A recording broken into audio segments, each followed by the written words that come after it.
রাজধানীতে জেঁকে বসেছে শীত।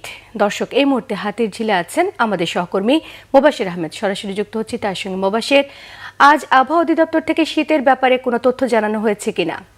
জি শোভা, আপনি যেমনটা বলছিলেন যে আবহাওয়া অফিসের যে সর্বশেষ আপডেট সেটি যদি আপনাকে বলতে যাই, আমি যে চলতি সপ্তাহে আবহাওয়ার যে আপডেট দেওয়া হয়েছে আবহাওয়ার ওয়েবসাইটে, সেটা হলো যে চলতি সপ্তাহে কিন্তু বাংলাদেশ সহ মানে সারা দেশ সহ ঢাকায় 4 থেকে 5টি শৈত্যপ্রবাহ বয়ে যেতে পারে বলে আমরা জানতে পেরেছি।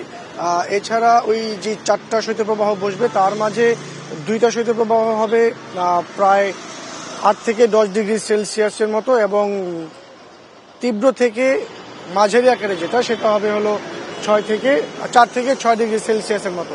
এছাড়া আমি যদি আপনাকে আরো একটি বিষয় জানিয়ে রাখতে চাই যে এই যে তীব্র শীত, অর্থাৎ গেল এক সপ্তাহ ধরে ঢাকা শহরে এবং ঢাকা সহ সারা দেশে যে তীব্র শৈত্যপ্রবাহ বয়ে যাচ্ছে, এতে কিন্তু সবচেয়ে বেশি ভুক্তভোগী আসলে খেতে খাওয়া মানুষ। আপনারা হয়তো দেখতে পাচ্ছেন যে হাতির ঝিলে যেভাবে একজন মানুষ কম্বল মুড়ি দিয়ে শুয়ে আছে, এমনই ভাবে ঢাকা শহরের বিভিন্ন জায়গায় অর্থাৎ সড়কে, রাস্তার পাশে এভাবেই কিন্তু খেতে খাওয়া মানুষজন কেউ হয়তো বা কাজ না করে দিন কাটাচ্ছে, আবার কেউ স্বল্পয়ে দিন কাটাচ্ছে বলে আমরা তাদের সাথে কথা বলে জানতে পেরেছি।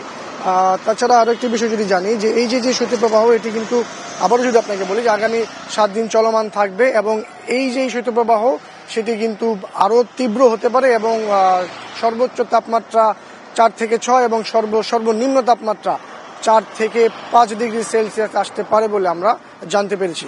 তো এই ছিল আমার কাছে হাতিঝিল থেকে আবহাওয়ার সর্বশেষ। মোবাশ্বের, আপনাকে অসংখ্য ধন্যবাদ।